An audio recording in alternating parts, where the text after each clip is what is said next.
ओम ईशानदेव सवितर्दुरितान् परासु यद्भद्रं तन्नयासु। ओम भद्रं कर्णेभिः शृणुयाम देवा भद्रं पश्येमाक्षिभिर्यजत्राः स्थिरैरङ्गैस्तुष्टुवांस्तनूभिर्व्यसेमहि देवहितं यदायुः। ओम वेद प्रेमियों सभी श्रोताओं, संप्रति हम सब ऋग्वेद के पंचम मंडल के 12वें सूक्त की व्याख्या में प्रवेश करने जा रहे हैं। इस सूक्त में 6 मंत्र हैं और 6 मंत्र त्रिशुभ छंद में निबद्ध हैं। मंत्र दृष्टारि सुतंभर आते और देवता अग्नि है।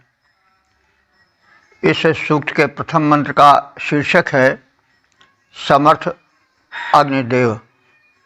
अब संबंधित मंत्र का सर्वप्रथम सस्वर पाठ हो जाए।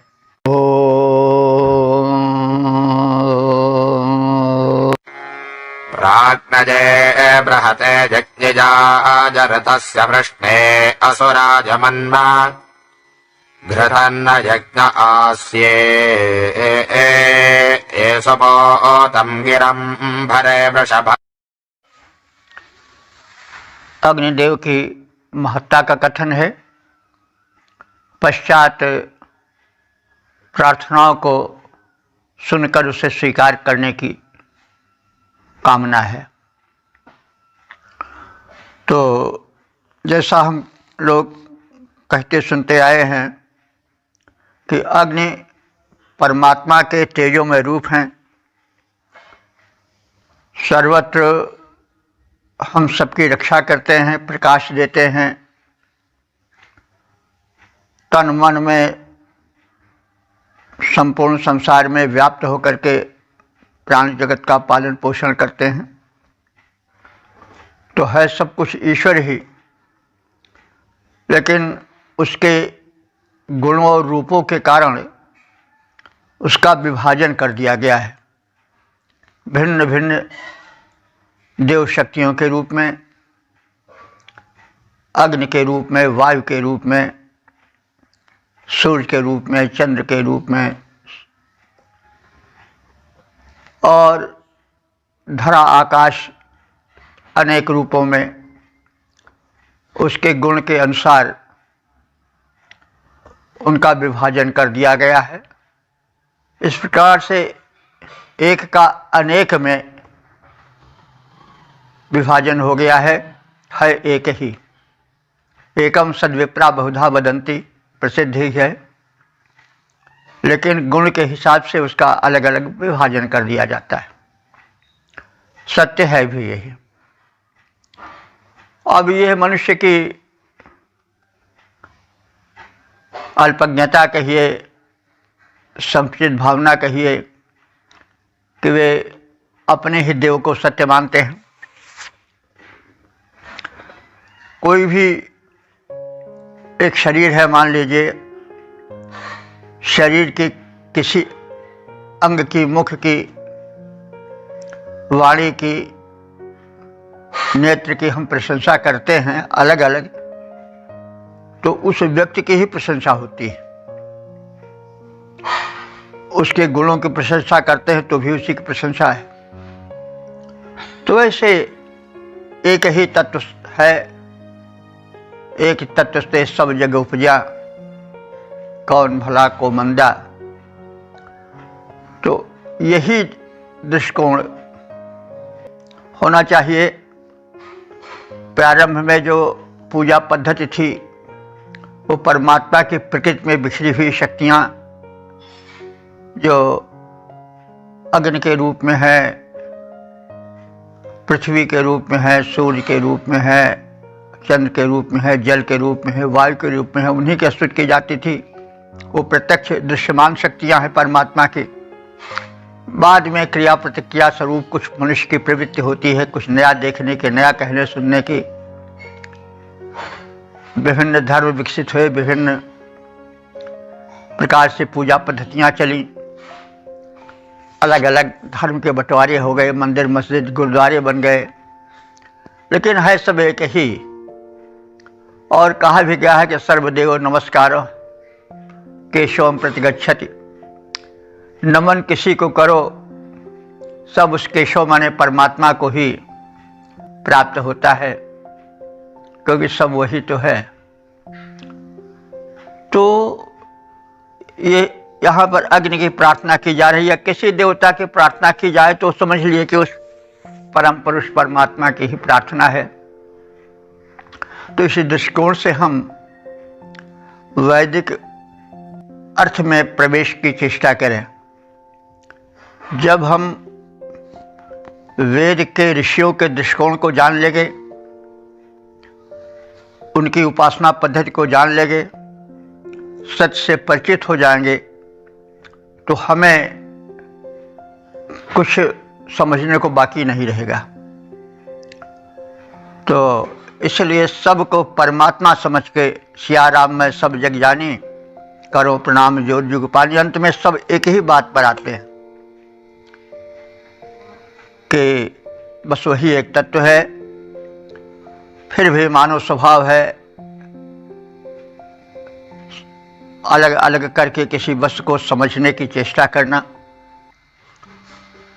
तो पृथक पृथक गुण धर्मों का अध्ययन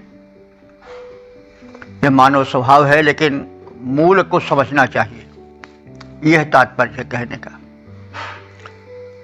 तो अब हित में अग्रगण्य रहने वाले अग्नि देवता जो परमात्मा के तेजोमय रूप हैं, उनकी प्रशंसा में ऋषि कह रहा है कि हे अग्निदेव, तुम बृहते, बृहते माने व्यापक गुण और रूपों वाले हो। तुम्हारे लिए सब चतुर्थी है, लिए के अर्थ में बृहते यानी तुझ व्यापक के लिए, यज्ञाय माने पूज्य के लिए, तुझ परम पूज्य के लिए, ऋतस्य वृष्णे, ऋतस्य माने जल, ऋत कहते हैं जल को। देखिए जल, ये ऋत शब्द जो है कई अर्थों में प्रयुक्त होता आया है। ऋत शाश्वत सत्य को भी कहते हैं, ऋत जल को भी कहा जाता है, ऋत यज्ञ को भी कहा जाता है, क्योंकि ये सब शाश्वत हैं। तो यहाँ पर ऋतस्य वृष्णे, जल की वृष्टि करने वाले अग्निदेव के लिए, अग्निदेव वृष्टि के कारण भी हैं। यज्ञाद होज पर्जन्य पर्जन्यादन्न संभव, गीता में कहा गया है। जब यज्ञ होता है तो यज्ञ की सूक्ष्म शक्ति से पर्जन्य माने मेघ एकत्र होते हैं और सुवृष्टि होती है। यो अगर हम अग्नि के व्यापक रूप को ले तो सूर्य भी अग्नि का ही एक प्रचंड ज्वलित गोला है। वृष्टि का कारण सूर्य ही है। सूर्य की किरणें जब पृथ्वी के जल को आहरित करती हैं तो वही अंतरिक्ष में जाकर के बादल बनते हैं और वृष्टि होती है। तो मतलब अग्नि के लिए आया है कि जल की वृष्टि करने वाले अग्निदेव के लिए, असुराय असुर के लिए ये चतुर्थी सब है। तो यहाँ पर असुर अग्नि का विशेषण बनकर के आया है। असुराय असुर के लिए, तो अग्नि को असुर कहा गया है। आजकल अगर किसी को असुर कह दिया जाए तो वह बिगड़ जाएगा, लेकिन प्रारंभ में असुर शब्द अच्छा माना जाता था। जो बड़े देवता हैं जिनकी विशेष महत्ता थी ऋग्वेद में, उनको असुर कहा गया है। जैसे अग्नि जो हैं वो ऋग्वेद के प्रमुख देव हैं, बलशाली देव हैं, उनको असुर कहा गया है। इंद्र को भी जहाँ तहाँ असुर कहा गया है, वरुण को भी असुर कहा गया है, क्योंकि असुर शब्द पहले प्रतिष्ठा सूचक शब्द था। तो असुर का अर्थ होता है बलवान। तो यह असुर शब्द प्रतिष्ठा सूचक पदवी के रूप में था पहले, ऋग्वेद के मंत्रों में इसका प्रयोग है, लेकिन बाद में असुर शब्द जो है वह बन गया निंदित आर्यों के दृष्टि में। कारण इसका था कि इनके प्रतिद्वंदी थे दानव और दैत्य। यह तो आप सब जानते हैं, हम कहते भी आए हैं कि यह सब जो दैत्य है, दानव है और जो मानव हैं, देव हैं, ये सब एक ही पुरुष की संतान हैं। सब जो है वो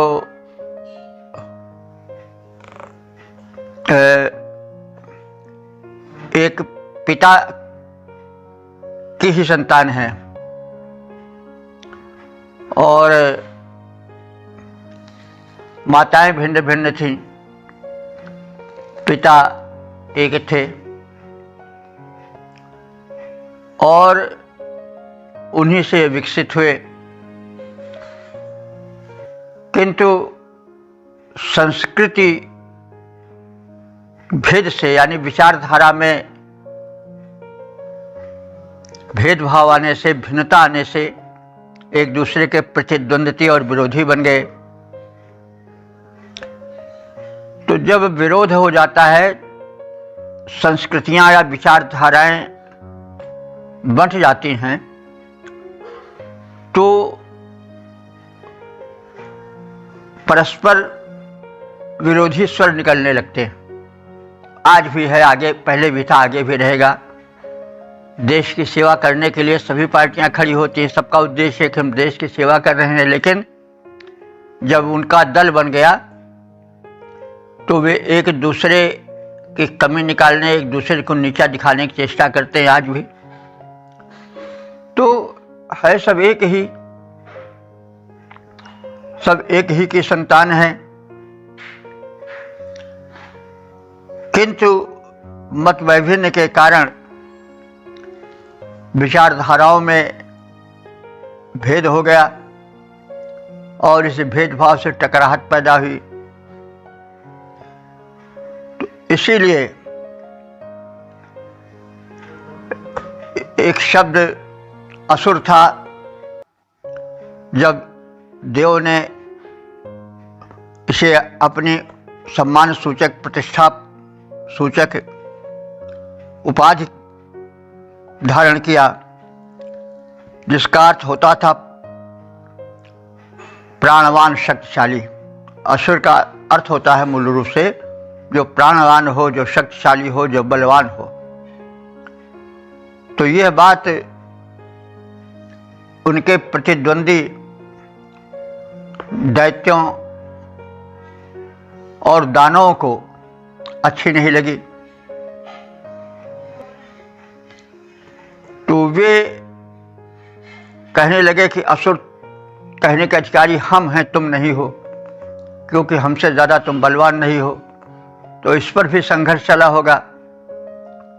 तो देवता कुछ ज़रा सूक्ष्म चिंतक थे, वे निरर्थक बखेड़ा खड़ा करना कम पसंद करते थे। तो कहा भाई ठीक है, इसके लिए क्यों लड़ाई हो, तुम ही असुर हो जाओ। हाँ, उनका हम होंगे असुर, क्योंकि हम तुमसे ज़्यादा शक्तिशाली हैं। तो जब वे असुर अपने को कहने लगे तो देवता लोग अपने को सुर कहने लगे। तो यही बात है। वैसे सब महर्षि कश्यप की ही संतानें हैं। कश्यप की 5 पत्नियां थी, हम सब जानते हैं। आदित्य से आदित्य हुए, जो देववर के माने गए हैं, द्वादश आदित्य। और जो उनकी दूसरी पत्नी थी, ये सब दक्ष प्रजापति की पुत्रियां हैं। उनसे दैत्य हुए, धनु से दानव हुए।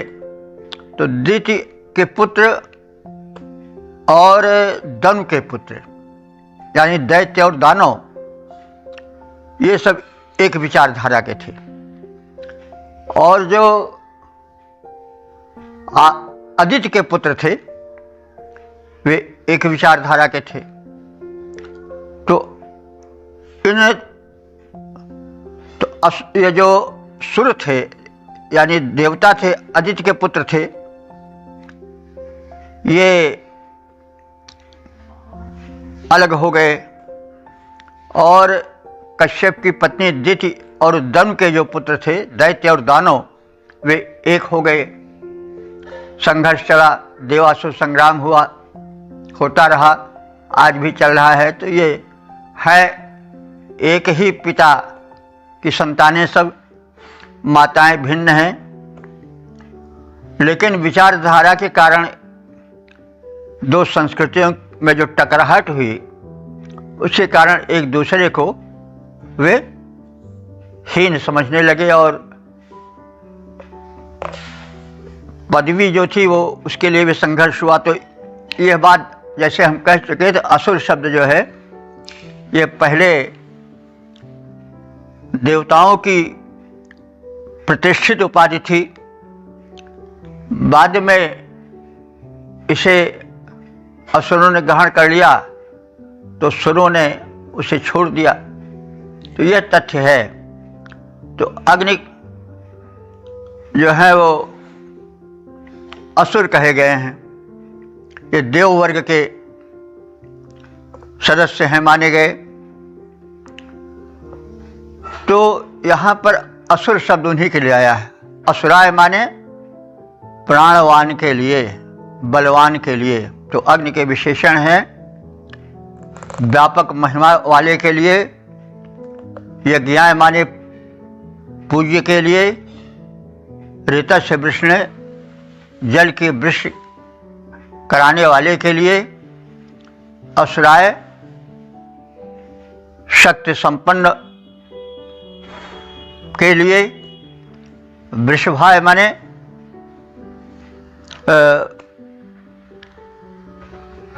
वर्षण करने वाले। वृषभ कहते हैं बल, वृषभ शब्द जो है इसको हम कहते आए हैं, आजकल तो बैल के रूप में प्रयुक्त होता है, लेकिन ऋग्वेद में बैल के रूप में इसका प्रयोग नहीं है। वृषभ होता है बलशाली के लिए, या वृषभ कहते हैं जो वृष्टि करे। कैसी वृष्टि करे? तो वह वृष्टि नहीं जल वाली, बल्कि ऐश्वर्य की वृष्टि करे, तो उसे वृषभ कहते हैं। तो ऐश्वर्य की वृष्टि करने वाले के लिए यहाँ पर है। तो वो वृषभ बाद में तो भाषा विज्ञान का विषय है कि भाई बैल था, खेती में काम आता था, हल जोतता था, शकट माने गाड़ी खींचता था, उससे व्यवसाय होता था, खेत में उपज होती थी। तो इस प्रकार से वो वर्षा करता था अन्न की, अन्न ही सबसे बड़ा धन था। तो इसलिए उसको वृषभ कह दिया गया और अंत में रूढ़ हो गया वो बैल के लिए। लेकिन ऋग्वेद में ऐसी बात नहीं है। वृषभ कहा जाता है उसके लिए जो बलवान हो अथवा मनोरथों की, धन समृद्धि की वृष्टि करने वाला हो, उसको प्रदान करने वाला। तो अग्नय, अब यहाँ पर अग्नि आया है, अग्नय भी चतुर्थी है अग्नि का। अग्नय अग्नि के लिए, कीदृशाय अग्नय, बृहते अग्नय, यज्ञाय अग्नय, ऋतस्य वृष्णय अग्नय, असुराय अग्नय, वृषभाय अग्नय। स्पष्ट हो गया होगा। यानी अपने सामर्थ्य के कारण परम पूजा के योग्य अग्नि के लिए, जल की वृष्टि करने वाले अग्नि के लिए, प्राणों को शक्ति प्रदान करने वाले बलवान अग्नि के लिए, कामनाओं को पूर्ण करने वाले अग्नि के लिए, यज्ञ माने यज्ञ में, आस्य माने मुख में, सुपूतम माने पवित्र, घृतम माने घी, नौ माने समान। तो प्रभरे प्रतीचीम मन्म गिरम प्रभरे, सरल और मननीय स्तुति करता हूँ। प्रतीचि माने सरल, मन माने मननीय विचारणीय, गिरम माने स्तुति वचन, प्रभरे माने प्रस्तुत करता हूँ। तो ऋषि कह रहा है, हे अग्निदेव, उपर्युक्त गुणों वाले आपके लिए हम तुम्हारे भक्त सरल, सुबोध और मननीय स्तुतियां प्रस्तुत करता हूं, इसे आप स्वीकार करें। कैसे स्वीकार करें? यज्ञ आस्य सुपूतम घृतम न। जैसे यज्ञ में अपने मुख में, आस्यमानी मुख होता है, तो अपने मुख में तो अग्नि का मुख क्या होगा? उसकी लपटें होगी। तो जैसे आप अग्नि कुंड में अपनी लपट रूपी मुखों में बड़े प्रेम से, बड़े चाव से घृत को धारण करते हो, यानी उसका सेवन करते हो, वैसे हमारे इन स्तुति वचनों का सेवन करो, वो तुम्हें परम प्रिय लगें, उससे प्रसन्न हो।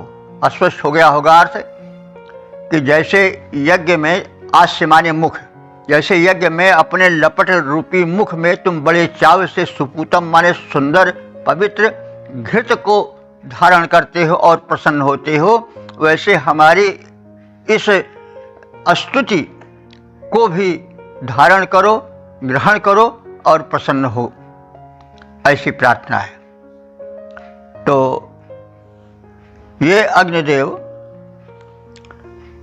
अपने सामर्थ्य से अतिशय महान, यजनीय माने पूजनीय, जल वृष्टि कराने वाले, प्राणों में शक्ति प्रदान करने वाले, परम बलवान, ऐसे अग्निदेव के लिए हम उपासक जो है वो उन्हें स्तुति प्रस्तुत करते हैं। वे हमारी स्तुतियों को उसी चाव से सुने, स्वीकार करें जिस चाव से वे यज्ञ में डाले गए घृताहुति को बड़े प्रेम से लपक करके अपने मुख में धारण कर लेते हैं। तो इस प्रकार से अग्नि की महत्ता का कथन किया गया, उनकी शक्ति का कथन किया गया, महिमा का वर्णन किया गया और निवेदन किया गया कि वे हम उपासकों की स्तुतियों को, विनतियों को, प्रार्थनाओं को चाव से सुने। जैसे वे बड़े चाव से यज्ञ वेदी में प्रज्वलित होने पर अपने मुख यानी लपट रूपी मुख द्वारा घृताहुति ग्रहण करते हैं, वैसे हमारी प्रार्थनाएं चाव से सुने, ग्रहण करें, स्वीकार करें। अग्निदेव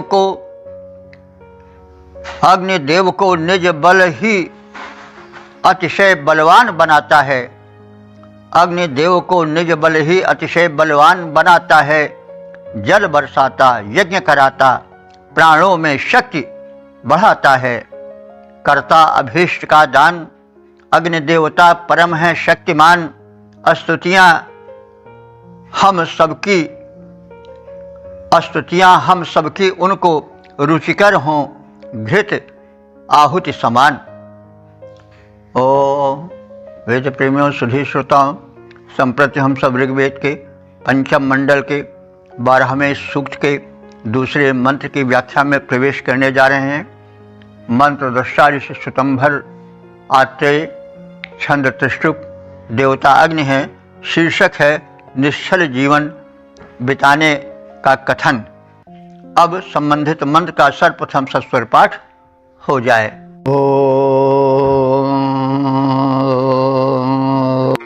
रतं जगत्परतमिच्चगद्धृतस्य धारा अनुत्रन्ध्य पूर्वेः नाहय्यातुं सहसा न त्वजेन ऋतं सपाम्यरुषस्य वृष्णाः।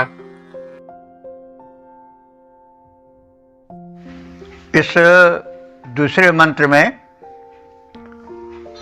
अग्नि से कृपा वृष्टि की प्रार्थना की गई है और स्वयं के लिए यह प्रेरणा मांगी गई है कि हम भले ही बड़े शक्तिशाली बन जाएं, लेकिन सदाचार न छोड़ें, शक्ति का दुरुपयोग न करें और सन्मार्ग को न छोड़ें। क्योंकि शक्ति मिल जाने पर, धन मिल जाने पर, पद मिल जाने पर यदि बुद्धि विचलित हो गई, कुमार्गामी हो गई, तो पतन भी हो जाता है। जितने ऊंचे से व्यक्ति गिरता है उतना ही चोट खाता है। तो जब आदमी अधिक समर्थ हो जाता है तो वहां उसका पतन होगा, तो उसे हानि ज़्यादा होगी, क्षति ज़्यादा होगी।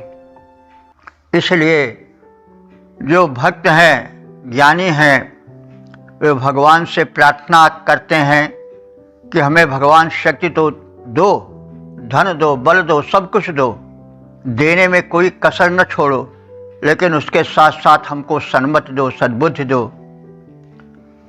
तो वही भाव लगभग व्यक्त किया जा रहा है इसमें ऋत शब्द आया है।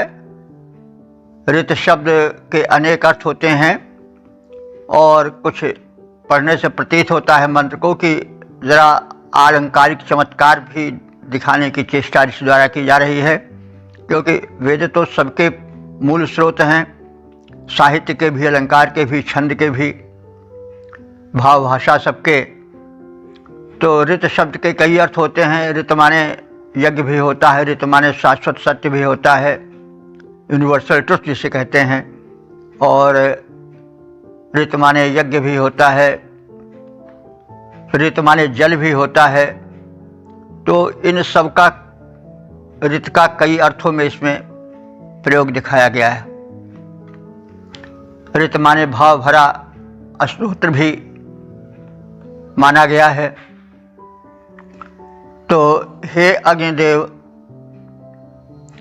ऋतम चिकित्वा, तो हमारी सत्य भाव से भरी हुई स्तुति के चिकित्वा माने ज्ञाता हो।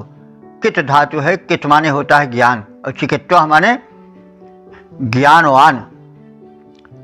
तो तुम हमारी भक्ति भाव भरी स्तुतियों के मर्म को जानने वाले हो। ऋतम चिकित, ऋत माने स्तोत्र को, हमारे स्तोत्र जो कि सत्य भावना को भरे हुए हैं उनको समझो, जानो, भाव में प्रवेश करो। ऋत से पूर्वी धारा, अनुवृंधि, जल की अनेक धाराएं बरसाओ। ऋत से यहाँ ऋत जल है, पूर्वी माने अपूर्व, अनेक।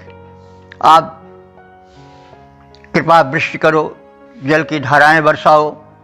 अहम सहसा यातुम न सपामि, और ऐसी कृपा करो कि अहम माने मैं, सहसा माने बल से युक्त हो जाऊं, तो भी न सपामि, हिंसक कार्यों को सपामि माने स्पर्श तक न करूं। यानी मैं बलशाली बनूं, लेकिन सहसा माने, सह माने बल होता है, लेकिन बल से युक्त होने पर भी कभी हिंसक कार्य का स्पर्श न करूं। अब हिंसक कार्य है किसी को सताना, किसी को दुख देना, किसी का अपहरण करना। प्रायः होता है क्या, जब व्यक्ति बलवान हो जाता है, किसी प्रकार से समर्थ हो जाता है, तो यह क्या करता है, शोषण करता है, बाहुबली बन जाता है, नाजायज ढंग से लोगों को परेशान करके घूस के रूप में ठग के, बुद्धि ज़्यादा हो गई तो ठगना, घूस लेना या ज़बरदस्ती छीन लेना या धमकी देना। तो ये जो होती है वसूली तरह तरह की नाजायज़, जिससे लोग परेशान हो जाते हैं, इतना तुमको देना पड़ेगा नहीं तो चल नहीं सकोगे। ये सब मतलब प्राय कभी कभी लोग जब बाहुबली हो जाते हैं, जिसको हम सुनते हैं, तो ये फिर जो है वो उनका पेशे हो जाता है लोगों को सता करके धन लेना, धनी बनना, बाहुबली बन करके अपना दबदबा जमाना। तो यह पतन का द्वार हो जाता है। कुछ दिन के लिए व्यक्ति भले ही बड़ा प्रभावशाली बन जाए, लेकिन अंत में उसका कुपरिणाम भोगना पड़ता है। हम सब देखते भी होंगे कि तमाम बाहुबली जो हैं, कुछ समय तो उनका सिक्का खूब जमा, और लेकिन एक समय ऐसा आया कि फिर जब बुलडोज़र चलने लगा तो फिर खूब पतन हुआ, जेल में पड़ गए, जेल में सड़े, जेल का आनंद लिए। तो बहरहाल जुल्म ज़्यादा नहीं चलता है। तो ऋषि दूरदर्शी है, वो यह कह रहा है कि आपकी कृपा से हमको बल तो मिलेगा ही, लेकिन दूसरी कृपा आपको करना है कि मैं बल के द्वारा हिंसा पर हाथ न लगाऊं, यानी किसी को सताऊं नहीं। तो वही बात कही जा रही है कि हे अग्निदेव, मैं सहसा सहमाने बल से युक्त हो जाऊं तो भी या तुम न सपामी, जो हिंसक कार्य है उनको स्पर्श न करूं। मैं बल से युक्त होकर हिंसक कार्य को स्पर्श तक न करूं। और द्वैन न, और इस दो यानी सत्य और असत्य से भरे हुए संसार में मैं सत्य को पहचान सकूं, क्योंकि संसार में है जगह जगह सत्य असत्य, अच्छाई बुराई और विपरीत भावनाएं भरी हुई हैं। जल चेतन गुण दोष में विश्व कीन्ह करतार। तो भगवान ने दुनिया जो बनाई है वो विरोधी तत्वों से मिलकर बनाई है। यहाँ सज्जन हैं तो दुष्ट भी हैं, दानी हैं तो डकैत भी हैं, यहाँ मीठा है तो कड़वा भी है, यानी परस्पर विरोधी तत्वों से संसार भरा हुआ है। कुछ चीज़ें बड़ी अच्छी लगती हैं, लेकिन प्रारंभ में वो अच्छी लग करके भी दुखदायी बन जाती हैं। तो सुख के साथ दुख मिला हुआ है और दुख के साथ सुख मिला हुआ है। कैसे? मान लीजिए कि कोई चाट, पकौड़ी, कचौड़ी और इस प्रकार से खाद्य तमाम जो चल रहे हैं वो हैं, तो वो देते तो बड़ा मौज है खाने में, खूब आंख मूंद जाती है, चटोरापन बड़ा अच्छा लगता है, चाट उसका नाम है। तो है तो सुख, लेकिन उसमें दुख मिला हुआ है। दुख क्या मिला हुआ है कि तमाम रोग शोक हो जाते हैं, भिन्न भिन्न प्रकार से व्यक्ति रोगी हो जाता है, रक्त विकृत हो जाता है। इस पे अधिक कहने की आवश्यकता नहीं है। तो इस प्रकार से उस स्वाद रूपी सुख में रोग रूपी दुख भरा हुआ है। प्रच्छन्न रोग हैं, प्रकट भोग। भोग बड़े अच्छे लगते हैं, लेकिन भोग में रोग भी है। प्रच्छन्न रोग हैं, प्रकट भोग। संयोग मात्र भावी वियोग। संयोग हो गया लेकिन उसके साथ वियोग लगा हुआ है। मिलना बिछुड़ना, जन्म मरण, सुख दुख, हानि लाभ, ठंडी गर्मी, ये सब विरोधी तत्वों से भरा हुआ संसार है। और समझ भी नहीं पड़ता कि क्या अच्छा है क्या बुरा है। तभी तो लोग तमाम काम कर डालते हैं। तो अब ये सब समझने की चीज़ें हैं। ये संसार जल चेतन गुण दोषमय विश्व कीन्ह करतार। संत हंस गुण गहं पे परिहरि वारि विकार। तुलसीदास जी ने स्पष्ट कह दिया कि भाई ये संसार जल चेतन गुण दोष से भरा हुआ है, परस्पर दूध और पानी की तरह सब मिले हुए हैं। तो भाई भ्रम में ना पड़ो, हंस वृत्ति ग्रहण करो। हंस एक पक्षी है जो कि दूध और पानी में से दूध पी लेता है, पानी छोड़ देता है। वैसे ही इस स्वभाव के बनो कि गुण को पहचानो, गुण को ग्रहण करो और अवगुण को छोड़ दो। तो संत हंस गुण गहं पे परिहरि वारि विकार। तो भाई अगर चाहो कि हम दोषों से ऐसे संसार में रहें जहाँ दोष हो ना, तो यह तो संभव ही नहीं, क्योंकि सब एक दूसरे से मिले जुले हैं। लेकिन यहाँ पर हंसग्राही प्रवृत्ति का होना आवश्यक है। तो वही बात यहाँ कही जा रही है कि द्वैन यानी दो परस्पर विरोधी गुणों से, धर्मों से ये संसार भरा पड़ा है। तो उसमें से हम जो हैं गुणों को ग्रहण करें, द्वैन न, इस दो विरोधी तत्वों से भरे हुए संसार में हम वैदिक क्रियाकलापों को यानी वेद सम्मत आचरण का अनुकरण करें, अनुसरण करें, और उषस्य वृषण ऋतम तेजस्वी और कामना पूरक तुम्हारे स्तोत्रों का उच्चारण करें। हे अग्निदेव, तुम्हारे वे स्तोत्र जो कि अरुष हैं, जो कि तेजस्वी हैं, प्रकाशक हैं, जो विषाणा माने शक्ति प्रद हैं, शक्तिमान मनोबल देने वाले हैं, और जो कामना पूरक हैं, ऐसे तुम्हारे स्तोत्रों को, तुम्हारे भक्ति भाव भरे कीर्तन भजन को करते रहें और विवेक पूर्वक शुभ अशुभ का, अच्छे बुरे का पहचान करते रहें, और ऐसी बुद्धि, ऐसे विचार तुम हमको दो, यानी हमें शक्ति दो, बल दो, विद्या दो, बुद्धि दो, सब दो, लेकिन उसके साथ साथ सत्य और असत्य को पहचानने की बुद्धि दो। यह संसार दोनों तत्वों से परस्पर भरा हुआ है, हम में हंसग्राही या सत्यग्राही बुद्धि विचार आवे और हम तदनुसार आचरण करें और तुम्हारी स्तुतियाँ करें, तुम्हारे भक्त बने रहें।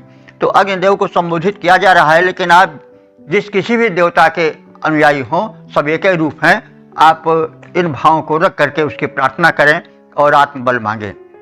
तो हे अग्निदेव, तुम हमारी स्तुतियों के ज्ञाता हो, सर्वज्ञ हो, सब समझते हो, हमारी स्तुतियों को समझो और जल की अनेक धाराएं बरसाओ, यानी कृपा की वृष्टि करो भिन्न भिन्न रूपों में।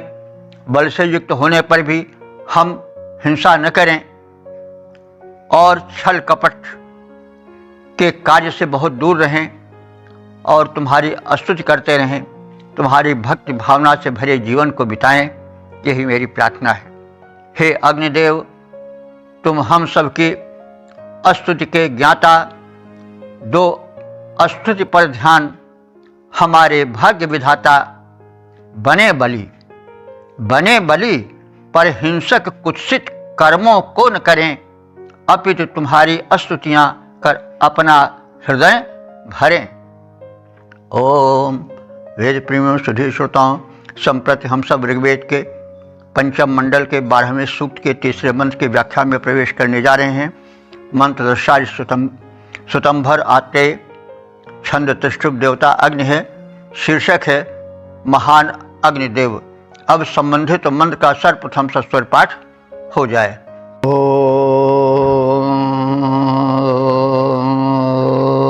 गजानो अग्नऋतयन् ऋतेन भुवो न वेदा उचथस्य नव्याः वेदा मेधे परुतो पारुतो नान्नाहं पदिं सनितुरस्य राजः।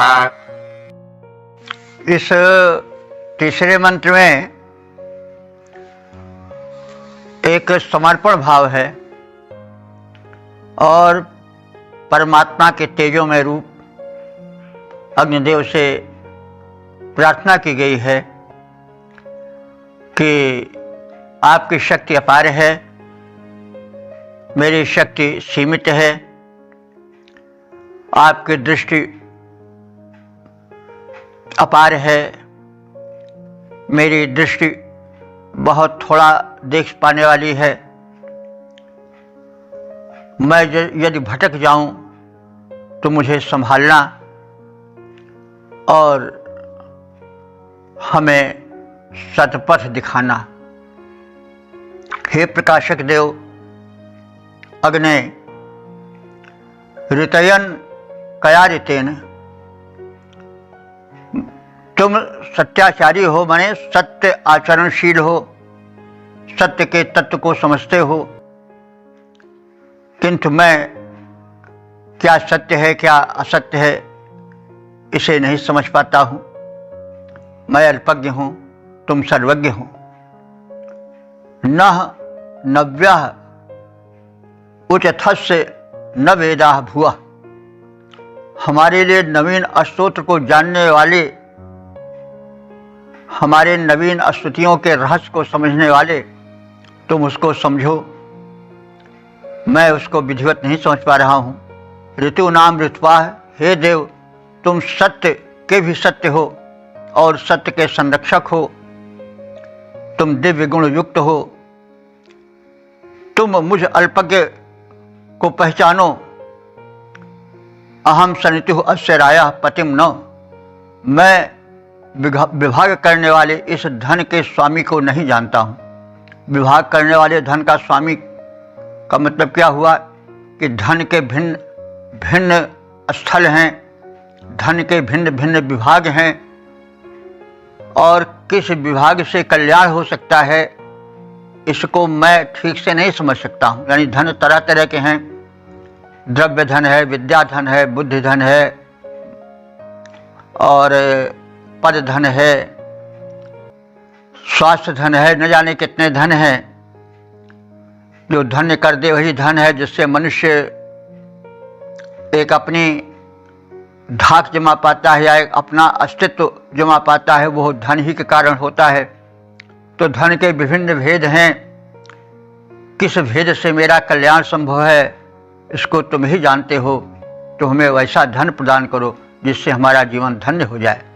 हे अग्निदेव सत्याचारी, तुम किस सत्य कर्म द्वारा हमारे स्तोत्रों को समझोगे यह तुम ही जान सकते हो, मैं इसके समझने में समर्थ नहीं हूँ। तुम सत्य के संरक्षक हो, दिव्य हो, सर्वशक्तिमान हो, मुझ अल्पज्ञ को पहचानो। मैं तुम्हारी सामर्थ्य को नहीं समझ सकता क्योंकि तुम्हारी सामर्थ्य अपार है, तुम्हें हमें सहारा देना होगा।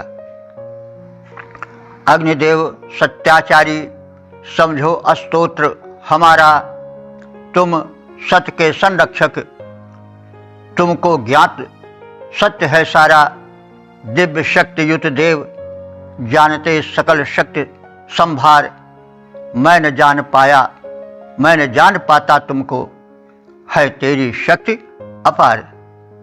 ओम वेद प्रेमियों सुधीर श्रोताओं, संप्रति हम सब ऋग्वेद के पंचम मंडल के 12वें सूक्त के चौथे मंत्र की व्याख्या में प्रवेश करने जा रहे हैं।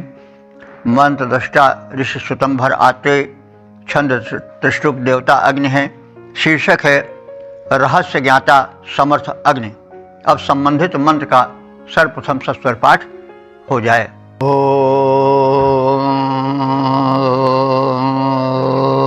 केते अग्नेरिपवे बन्धनासः के पायवः सनिषन्तद्युमन्ताः के धासि भक्ते अनृतस्य पान्तिक आसतो वचसः सन्ति गोपाः। इस चौथे मंत्र में यह बताने की चेष्टा की गई है कि यह संसार बड़ा रहस्यमय है, बड़ा पेचीदा है। इसकी पेचीदगी को समझ पाना असंभव सा है। इसको समर्थ देवता अग्नि, जो परमात्मा के तेजों में रूप हैं, वही समझ सकते हैं, क्योंकि सत्य असत्य में लिपटा हुआ रहता है और असत्य सत्य में लिपटा हुआ रहता है। दूध और पानी की तरह सब मिले जुले हैं। तो अल्पज्ञ मनुष्य के लिए यह संभव नहीं हो पाता कि वह किसे स्वीकार करे, किसे अस्वीकार करे, किसे के संरक्षण में रहने पर, किसका साथ पकड़ने पर, किसकी अंगुली पकड़ने पर उसका भला होगा और किसको छोड़ने से उसका भला होगा। तो इसको समर्थ देवता अग्नि यानी परमात्मा ही समझ सकते हैं। अब यहाँ अग्नि है, उपास्य है अग्नि यहाँ पर।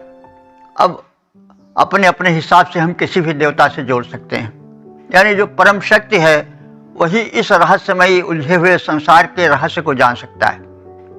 प्रायः हम लोग सोचते हैं कि ऐसे आदमी को पकड़ें जो कि हम अगर कहीं फंस जाए संकट में तो हमारी मदद कर सके। इसलिए हम या तमाम लोग जो हैं वो बाहुबलियों के, चोल लफंगों के ज़्यादा नज़दीक आते हैं कि इनका नाम लेंगे तो हमारा कल्याण हो जाएगा कि हम फलाने भैया के साथी हैं। तो अब बात तो बड़ी अच्छी है, सब लोग चाहते हैं कि किसी लफंगे लुच्चे और मतलब वो भले भीतर से कैसा हो लेकिन और बाहर से कैसा हो, लेकिन लोग दौड़ते हैं कि भाई उससे तमाम आदमी डरते दबते हैं, तो इसलिए उसका संरक्षण प्राप्त करो ताकि रक्षा होती रहे। लेकिन यह बात तो बहुत भली नहीं है। भाई गलत को आप पकड़ोगे, गलत का साथ लोगे, गलत के सोहबत में रहोगे तो फिर कल्याण हो यह संभव नहीं है। तो कहा गया है कि बस कुसंग चाहत कुशल रहीमन ये है अफसोस, और महिमा घटी समुद्र की रावण बसा परोस। तो भाई समुद्र कितना गंभीर है, कितना व्यापक है, लेकिन समुद्र बांध डाला गया, उसकी महिमा घट गई, सेतुबंध हो गया। आप सब जानते हैं तथ्य को। क्यों? कि रावण बसा परोस। पड़ोसी कौन बना था? रावण।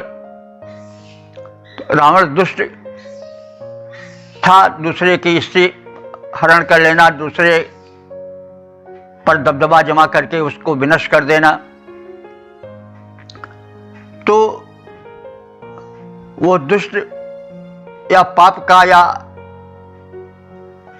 खल वृत्ति का जो है वो प्रतीक है, दुष्ट है।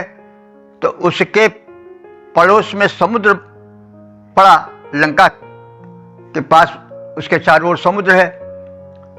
तो गलती की रावण ने, दुष्टता की रावण ने सीता हरण किया। तो सबसे पहले दंड किसको मिला? समुद्र को। किस रूप में? उसको बांध दिया गया। तो भाई ऐसे कुछ लोग जो सोचते हैं कि हम दुष्ट के साथ रहेंगे तो हमारी महिमा बढ़ेगी, संरक्षण होगा, तो भूल है। दुष्ट का साथ कभी कल्याण नहीं दे सकता है, यह समझदारों का कथन है। क्योंकि भला वही है जो अंत भला सोई भला, जिसका अंत यानी परिणाम अच्छा होता है वही अच्छी चीज है। जो प्रारंभ में अच्छी लगे बाद में दुख दे वही दुख है, और जो पहले दुख दे लेकिन बाद में सुख दे वही सुख है, वही शुभ कर्म है, वही पुण्य कर्म है। तो यही बात इसमें समझाई जा रही है।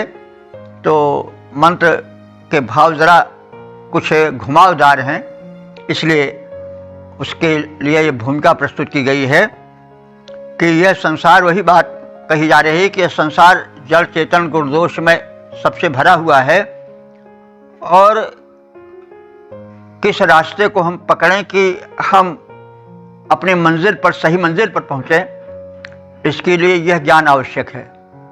तो भक्त उपासक ऋषि कह रहा है कि हे भगवान, हे अग्नि देवता, हम इसे जानने में सक्षम नहीं हैं कि हम किसका आश्रय ग्रहण करें और कल्याण प्राप्त करें। तो इसको तो आप ही जान सकते हो, इसलिए आप ही प्रेरक बन करके हमारे पथ प्रदर्शक बनो। तो इसी भाव से भरा हुआ यह मंत्र है। अग्नि, हे अग्निदेव, ऋपवे बंधनाशः, जो शत्रु के लिए बंधन का निर्माण करता है।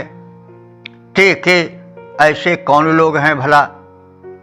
के पायवः द्युमन्तः सन्निशन्तः, कौन पोषण करने वाले हैं, कौन तेजस्वी और दानशील हैं, यह भी हम ठीक से नहीं समझ पाते हैं। क्योंकि तमाम लोग ऐसे होते हैं जो ऊपर से दानी हैं और भीतर से बहुत कुछ गलत काम करने वाले हैं। कहते हैं कि हम गौशाला खोले हैं और जा करके चंदा इकट्ठा करते हैं और वो भूसा को बेच लेते हैं, भूसा भी लाते हैं। तो अब कौन क्या है, कैसे है, यह हम तो नहीं पहचान पाएंगे। ऊपर से तमाम लोग ऐसे हैं जो भले देखते हैं लेकिन भीतर से उतने ही बुरे हैं। तो कौन पोषण करने वाले हैं, तेजस्वी, और कौन दानशील हैं, ये हम ठीक से नहीं पहचान पाते। कुछ लोग दान देते हैं तो अगर 1 लाख लाए तो 50,000 रख लिए और 50,000 में दानी बन गए। तो वही बात कही जा रही है कि कौन दानशील है। यानी तमाम व्यक्ति ऐसे हैं जो दानी दिख पड़ रहे हैं लेकिन वे वास्तव में शोषक हैं। जैसा हम सब देखते हैं कि तमाम लोग करोड़ों की संपदा इसलिए दान में दे देते हैं कि वो टैक्स से छुट्टी पा जाएं। ऐसे तमाम दानी हैं, क्योंकि यह एक कानून बन गया कि दान देने पर टैक्स में कमी हो जाएगी, इनकम टैक्स नहीं पड़ेगा। तो अगर 1 लाख का दान दिए तो 10 लाख लिखवा लिए, उसमें उनका काफ़ी फायदा हो जाता है टैक्सेशन में। तो इसी प्रकार से तमाम दान चल रहे हैं, जिसके दान के कारण लोग गलत काम भी होते हैं। लोग जो हैं वो विदेशों से पैसा लाते हैं और उसको गलत रास्ते पर चलाते हैं। उस धन से खून कत्ल भी करवा देते हैं, धर्म परिवर्तन भी करवा देते हैं। विदेशों से चंदे आते हैं और इकट्ठे होते हैं, दान वृत्ति पर आते हैं, लेकिन उसके द्वारा कुचक्र चलाए जाते हैं। तो कहने का मतलब, इसको कहना थोड़ा समझना अधिक, बहुत से ऐसे होते हैं। तो कहने का मतलब यहाँ है कि कौन दानशील है, इसको पहचानना हमारे बश की बात नहीं है। तमाम ऐसे दानशील हैं जो दान देते हैं, लेकिन उस दान के पीछे एक अनर्थ छिपा रहता है, एक दुराचार छिपा रहता है। तो इसलिए कौन दानशील है इसको हम भली बात नहीं जान सकते हैं, क्योंकि हम अल्पज्ञ हैं। हे देव, तुम ही सर्वज्ञ हो। अनुतस्य धासिम के पांति, असत्य भाषी को कौन बचाते हैं, इसको आप ही ठीक से जानते हो। असता बचसा को गोपाह संति, असत्य वचन से कौन रक्षा कर सकते हैं, इसको कौन जान सकता है। यानी अग्नि देव के अतिरिक्त कोई नहीं जान सकता है, परमात्मा ही ये सब जान सकते हैं। तो हे अग्निदेव, शत्रुओं को रोकने वाले समर्थ वीर कौन हैं, कौन पोषण करता तेजस्वी और दानशील हैं, कौन असत्यभाषी हैं और कौन सच्चे रूप से रक्षक हैं। असत्यभाषियों की रक्षा कौन कर सकते हैं। ये सब जो उलझे हुए प्रश्न हैं, पहेली हैं, इसके मर्म को, मूल को हे अग्निदेव आप ही समझ सकते हो, क्योंकि आप सर्वज्ञ हो। तो कौन समर्थ वीर जो अर की चाल रोक पाता है, पोषण करता कौन, कौन तेजस्वी कहलाता है, कौन असत्य, कौन उसका रक्षक बनकर आता है, इसे अग्नि को छोड़ न कोई और बता पाता है। परमात्मा ही सब जानता है, अन्यथा अधर्म धर्म के पीछे होता है। सत्य मतलब ऊपरी सत्य के आड़ में, धर्म के आड़ में तमाम असत्य कर्म भी चलते रहते हैं। तो अब हम मनुष्य उसको नहीं समझ सकते हैं, अंतर्यामी ही जान सकता है और वही रास्ता दिखा सकता है। इसलिए हे अग्निदेव, आप सर्वज्ञ हो, प्रकाश रूप हो, आप हमें रास्ता दिखाओ। कहाँ पर हम ठगे जा रहे हैं, कहाँ पर हम सही रास्ते पर जा रहे हैं, कहाँ पर हम बरगलाए हुए हैं, कहाँ पर हमारे चरण लड़खड़ा रहे हैं, इसको आप ही जान सकते हो। हम पूर्ण रूप से जानने में सक्षम नहीं हैं। ओम वेद प्रेमियों, सुधी श्रोताओं, संप्रति हम सब ऋग्वेद के पंचम मंडल के 12वें सूक्त के 5वें मंत्र की व्याख्या में प्रवेश करने जा रहे हैं। मंत्र दशार्थ श्रुतंभर आते, छंद तुष्टुप देवताग्नि है, शीर्षक है शत्रुनाश की प्रार्थना। अब संबंधित मंत्र का सर्वप्रथम सस्वर पाठ हो जाए।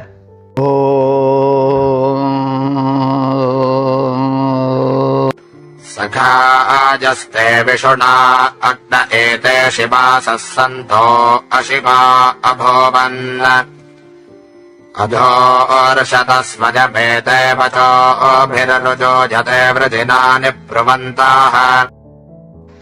इस 5वें मंत्र में बताया गया है कि अग्निदेव सक्षम देव हैं, सर्वज्ञ हैं, उनकी उपासना कल्याणकर है। जो सुख पा रहे हैं वे उनकी शरणागत प्राप्ति के पश्चात ही सुखी हो पाए हैं और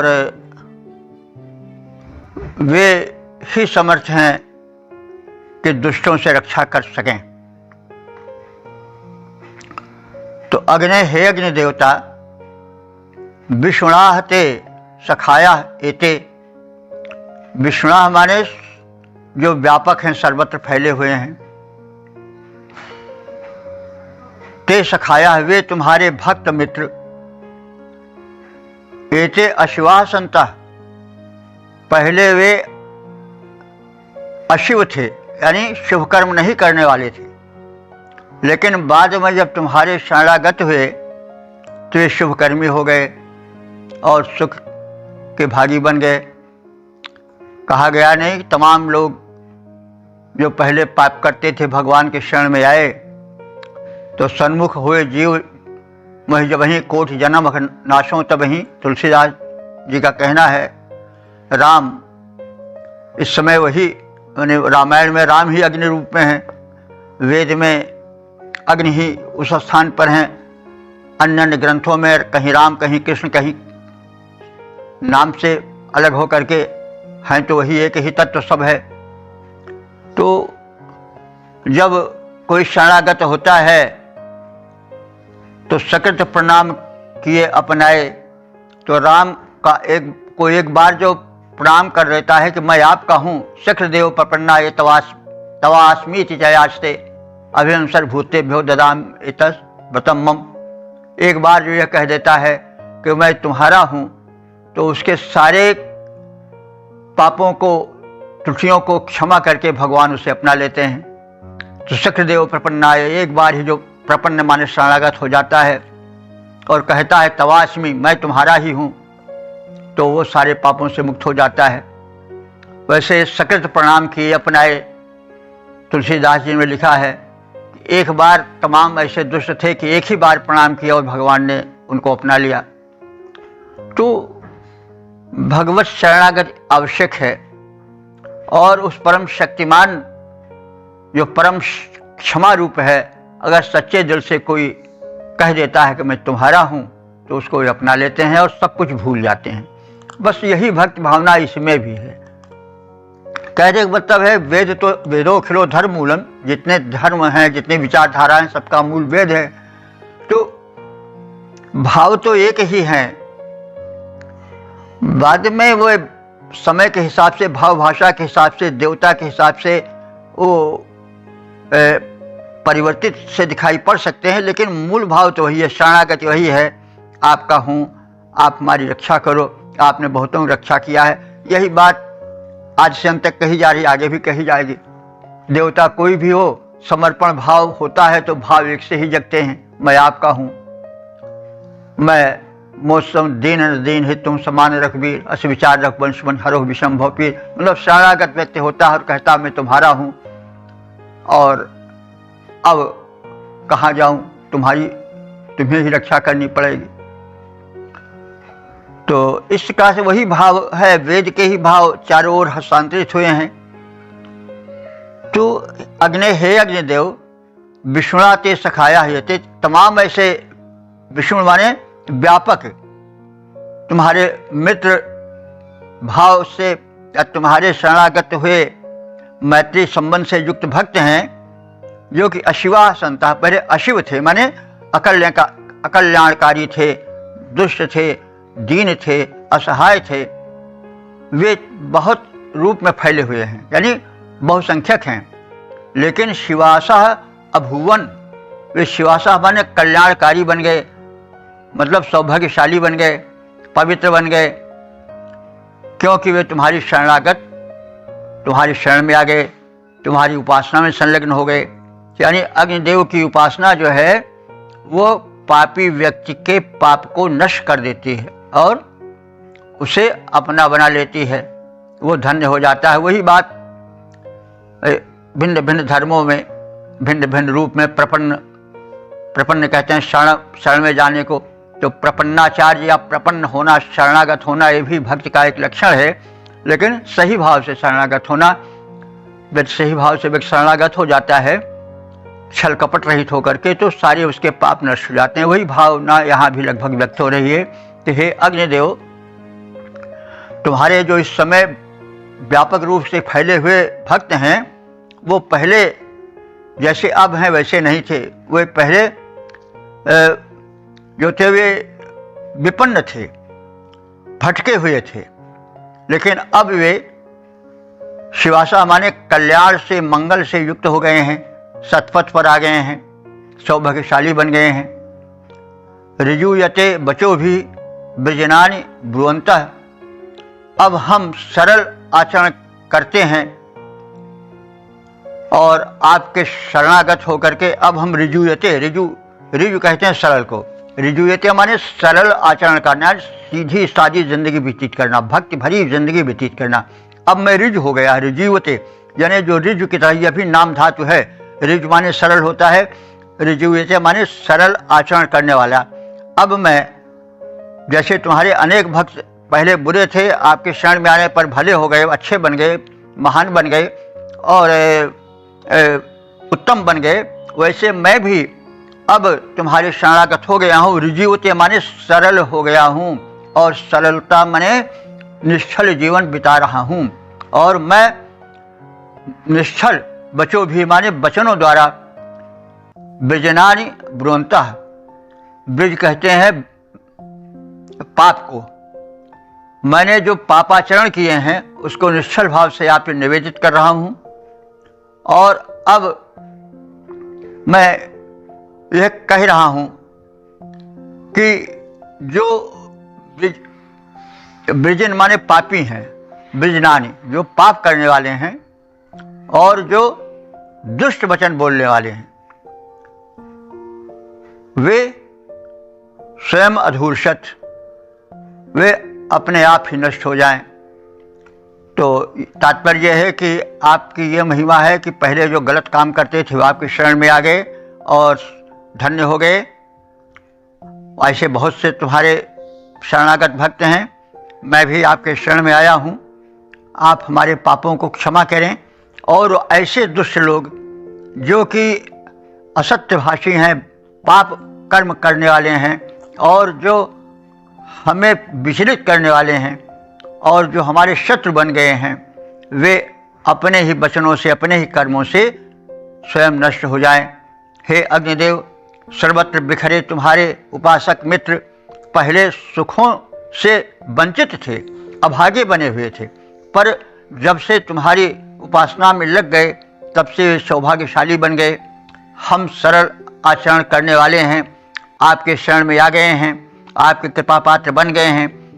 इस स्थिति में जो भी हमारे प्रति कुटिल आचरण करते हैं, हमें कुपथ पर लाने की चेष्टा करते हैं, हमें पथभ्रष्ट करने हेतु विविध प्रकार के छलछंद रचते हैं, जो कुटिल हैं, कट शब्दों का प्रयोग करते हैं, ऐसे मेरे शत्रु अपने ही वचनों से, अपने ही कर्मों से नष्ट हो जाएं और आप उन्हें नष्ट भ्रष्ट कर दें। जो प्रथम भूल कर तुम्हें सुख रहित बने अभागे थे भारी, हे अग्निदेव, जो प्रथम भूल कर तुम्हें सुख रहित बने अभागे थे भारी, जब बने बाद में भक्त सुभागे हुए सुखारी श्रीधारी। हम सरल आचरण करते हैं बन करके सबके हितकारी, फिर भी जो द्वेष रखें हमसे हो जाए नष्ट मिथ्याचारी। ओम वेद प्रेमियों, सुधीर श्रोताओं, संप्रति हम सब ऋग्वेद के पंचम मंडल के 12वें सूक्त के 6ठे मंत्र की व्याख्या में प्रवेश करने जा रहे हैं। मंत्र 10 श्रुतंभर आत्रेय छंद त्रिष्टुप देवता अग्नि है, शीर्षक है अग्नि उपासकों के मनोरथ सिद्ध हो। अब संबंधित मंत्र का सर्वप्रथम सस्वर पाठ हो जाए।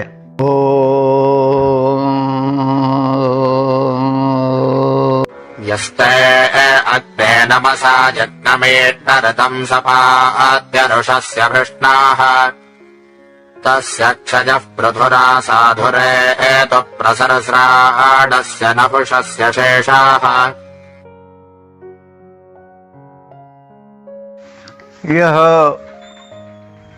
छठा मंत्र समापन का मंत्र है। इसमें अग्निदेव से प्रार्थना की गई है कि उनके उपासक सुखी हों, समृद्ध हों, फलें फूलें, विकसित हों और उनकी सकल कामनाएं सिद्ध होती रहें। तो अग्नि हे परमात्मा के प्रकाशक रूप अग्नि देवता, तुम अरुषस्य वृषणः, तुम जो हो अरुष हो। अरुष माने प्रकाशमान हो, प्रकाशप्रद हो। वृषण माने कामनाएं पूरी करने वाले हो, शक्तिशाली हो। वृषण कहते हैं जो शक्तिशाली हो और कामनाओं की वर्षा करे, यानी व्यापक रूप से सुखद परिणाम देने वाला हो। तो हे अग्निदेव, आप अरुष हो, तेज से संपन्न हो, वृषण बलवान हो और मनोरथों की वर्षा करने वाले, व्यापक रूप से देने वाले हो। नमसा ईटे, हम सब नमस्कार पूर्वक, ईटे माने स्तुति करते हैं, हम नमन पूर्वक तुम्हारी स्तुति करते हैं। और ते यह, और जो लोग नमन पूर्वक, नम्र होकर के भक्ति पूर्वक तुम्हारी स्तुति करें, तुम्हारी भक्ति करें, वे तुम्हारा संरक्षण पाएं। ऋतम पाति, जो ऋत कहते हैं यज्ञ को, जो यज्ञ की रक्षा करते हैं अथवा जो यज्ञ करते हैं, वे संपन्न बने। तस्य क्षयः पृथु, तस्य माने उसका, क्षय माने होता है आवास, घर, उसका घर द्वार, पृथु माने व्यापक हो जाए। कहने का मतलब उसका घर द्वार विस्तृत हो जाए, धन धान्य से भर जाए, पशु से, प्राणियों से, परिजनों से, सेवकों से, नौकरों चाकरों से, धन दौलत से व्यापक हो जाए। तस्य क्षय पृथु, उसका क्षय। देखिए, क्षय शब्द वेद में घर के लिए आया है, आश्रय के लिए आया है। और आज क्षय का अर्थ विपरीत अर्थ में होता है, लेकिन वेद में क्षय शब्द जो है वह निवास के लिए, आश्रय के लिए आया है। तो हे अग्निदेव, जो सत्कर्मी हैं, जो यज्ञ करते हैं, जो तुम्हारे भक्त हैं, जो सदाचारी हैं, उनका घर विस्तृत हो जाए। तस्य क्षय पृथु, पृथु माने व्यापक, उसका घर व्यापक हो जाए। कहने का मतलब उसका घर भरा पूरा हो जाए, पुत्र से, पौत्र से, धन से, संपत्ति से, नौकरों चाकरों से, परिजनों से, पशु प्राणियों से उसका घर संपन्न हो जाए। प्रसश्रामणस्य नहुषस्य, जो नहुष हैं, नहुष माने सेवा करने वाले। नहुष एक राजा भी थे, तो वो पहले सेवा करते रहे होंगे, अब नाम पड़ता है। तो नहुष माने यहाँ व्यक्तिवाचक संज्ञा नहीं है, वरन यहाँ पर जो सेवक हैं, तुम्हारे उपासक हैं, तुम्हारी भली प्रकार से सेवा करते हैं, वे आएतु माने समृद्धियों से भरपूर हो जाएं, समृद्धियां उनके पास आ जाएं। शेषा साधु आयात, भली भांति जो तुम्हारे सेवक हैं, वो सज्जन हैं, वे भरपूर संपन्न हो जाएं, समृद्धियां उनके यहाँ आ जाएं। हे अग्निदेव, तुम दीप्तिमान और कामना पूर्ण करने वाले हो। जो नमन पूर्वक तुम्हारी स्तुतियाँ करते हैं, जो यज्ञ का शुभ कर्म करते हैं, उनका घर विस्तृत हो जाए, अर्थात धन धान्य पुत्र पौत्र सुख समृद्धि से परिपूरित हो जाए और तेरे सेवकों की सारी कामनाएं सिद्ध होती जाएं, ऐसी प्रार्थना है। हे अग्निदेव, तुम दीप्तिमान कामना पूर्ण कर देते हो। जो स्तुति करते हैं तेरी, उनके संकट हर लेते हो। जो यज्ञशील स्तोता हैं, उसका घर विस्तृत हो जाए। जो तेरे सेवक हैं, उनकी पूरी हो जाए कामनाएं। ओम। अब हम इस सूक्त की संक्षिप्त व्याख्या के उपरांत इसके संक्षिप्त सार को भी जान लें। जैसा हम लोग जान चुके हैं कि यह ऋग्वेद के पंचम मंडल का 12वां सूक्त है। इसमें 6 मंत्र थे, या 6 मंत्र हैं जो कि त्रिष्टुप छंद में निबद्ध हैं, जिनके देवताग्नि हैं और मंत्र दशा स्वतंभर आते हैं। ये व्याख्यायित हो चुके हैं और अब तक ले जो हम इस व्याख्या की यात्रा में बढ़ चुके हैं, जितने कदम पड़ चुके हैं, उनकी संख्या हो चुकी है 3752। तो यह परम कृपा है, अन्यथा वेद ऐसे गूढ़ विषय में प्रवेश सरल नहीं है। उन्हीं की कृपा से सब संभव हो रहा है। अब इसका संक्षिप्त सार इस प्रकार से है कि अग्निदेव की स्तुति की गई है। अग्निदेवता को परमात्मा का तेजोमय रूप बताया गया है। वे हित में अग्रगण्य रहने वाले हैं। सबसे पहले अग्नि ही का प्रज्वलन होता है, कोई भी शुभ कार्य हो, और अग्नि ही सर्वव्यापक प्रत्यक्ष देवता हैं। वे समर्थ हैं, उनके सामर्थ्य का कथन किया गया है और गुण कथन ही स्तुति है। तो भिन्न भिन्न रूप से उनकी स्तुति की गई है, उनके सामर्थ्य का कथन किया गया है और प्रार्थना की गई है कि हम सबका जीवन निश्चल जीवन हो, क्योंकि छल भरा जीवन भले ऊपर से अच्छा लगे लेकिन परिणाम उसका दुखदायी होता है। जो छली कपटी और तरह तरह के प्रपंची होते हैं, उनका जीवन शांत, उनके भीतर झांक कर देखा जाए तो उनका जीवन शांत और सुखी नहीं होता है और अंत में परिणाम उसका बड़ा दुखद हो जाता है। तो इसलिए अग्निदेव से प्रार्थना की गई है कि हम उपासकों का जीवन निश्चल जीवन हो, सरल जीवन हो और हम सत्य और असत्य को पहचान सकें। अग्निदेवता ही क्या सही है, क्या गलत है, इसका सूक्ष्म विवेचन कर सकते हैं, क्योंकि वे सर्वज्ञ हैं। हम मानव अल्पज्ञ हैं। हम इस गुण दोष भरे संसार में कहाँ अच्छाई है, कहाँ बुराई है, इसको विधिवत नहीं समझ सकते हैं। ऐसा देखा जाता है कि जो कर्म, जो चेष्टा पहले अच्छी लगती है वो बाद में दुखदायी हो जाती है और सुख दुख, जो परिणाम में सुखद हो वही सुख है, जो परिणाम में दुखद हो वही दुख है। और इस प्रकार से सुख दुख की जो एक सूक्ष्म परिभाषा है, सूक्ष्म पकड़ है, पहचान है, उसको सक्षम देवता अग्नि ही जान सकते हैं। हम उनके शरणागत हैं, वे हमें उसका परिचय दें और हमें सन्मार्गगामी बनावें। हम सत्य सत्य भले बुरे की पहचान कर सकें। शत्रु तो सर्वत्र घिरे रहते हैं, हमारे सामने हमारे शत्रु नष्ट हों, वे जो हमें अनिष्ट की ओर ले चले, कुमार की ओर ले सकें, हमें सन्मार्ग में बाधा, हमारे सन्मार्ग में बाधा उपस्थित कर सकें, उनसे अग्निदेवता हमारी रक्षा करें और हमें सतपथ पर लावें।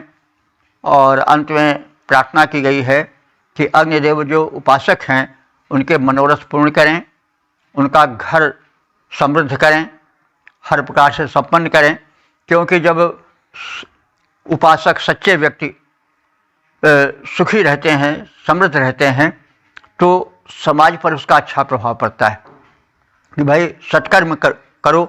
देखो, सत्कर्म करने वाला सब तरह से सुखी है, और दुष्कर्म या पापी लोग अगर समृद्ध होते हैं तो उसका एक बड़ा ही जो है वो प्रचार फैलता है, और एक प्रकार का विष फैलता है समाज में कि भाई जब गलत ही काम करने से सुख और समृद्धि मिलेगा तो हम भले काम में क्यों कष्ट उठावें, तो हम भी वैसे ही छली धूर्तता कपट वाला जीवन क्यों न बितावें। तो यह एक तरह से छूत का रोग है। यह एक प्रकार से बड़ा अनिष्टकारी संदेश है कि जब दुष्कर्मी संपन्न होते हैं तो समाज में एक बड़ा ही दुर्विचार विष फैलता है, और जब सज्जन दुखी होते हैं तो उसका भी अच्छा प्रभाव नहीं पड़ता, क्योंकि लोग सोचते हैं कि भाई इस सज्जनता से क्या फ़ायदा, जहाँ कदम कदम पर ठोकर उठाना पड़े, दुखी जीवन बिताना पड़े। तो इस प्रकार से सकारात्मकता समाज में आती है जब भले लोग पुष्ट होते हैं, सुखी होते हैं, और जब बुरे लोग संपन्न दिखाई पड़ते हैं तो उसका जो है बुरा संदेश जाता है। इससे परमात्मा से प्रार्थना की गई है कि सुखी वे ही लोग हों, संपन्न वे ही लोग हों जो सन्मार्गगामी हैं। जो कुपथगामी हैं वे नरक में जाएं, वे दुखी जीवन व्यतीत करें, ताकि समाज में सकारात्मकता आवे, नकारात्मकता से मुक्ति मिले। तो इस प्रकार से ऋषि का संदेश है। वो सदैव सन्मार्ग पसंद करता है, क्योंकि सच्चा मार्ग ही सच्ची मंजिल तक पहुंचा सकता है। हमारी मंजिल, हमारी रास्ता, हमारा मार्ग अगर गलत होगा तो मंजिल भी हमारी गलत मिलेगी। सही मंजिल हमें तभी मिलेगी जब हम सही रास्ते को पकड़ेंगे। तो अंत में सब कहने के पश्चात ऋषि कहता है कि हमें सन्मार्ग पर लाओ, हमें सच्ची राह दिखाओ। असदो माँ सद्गमय, तमसो माँ ज्योतिर्गमय, मृत्योर माँ अमृतम गमय। और हमें सुखी बनाओ, लेकिन सच्चे रास्ते पर ले चल करके सुखी बनाओ। तो हम वैदिक विचारधारा को ग्रहण करें, अपना कल्याण करें, लोक कल्याण करें, विश्व कल्याण करें। ओम सर्वे भवन्तु सुखिनः, सर्वे सन्तु निरामयाः, सर्वे भद्राणि पश्यन्तु, मा कश्चित् दुःख भाग् भवेत्।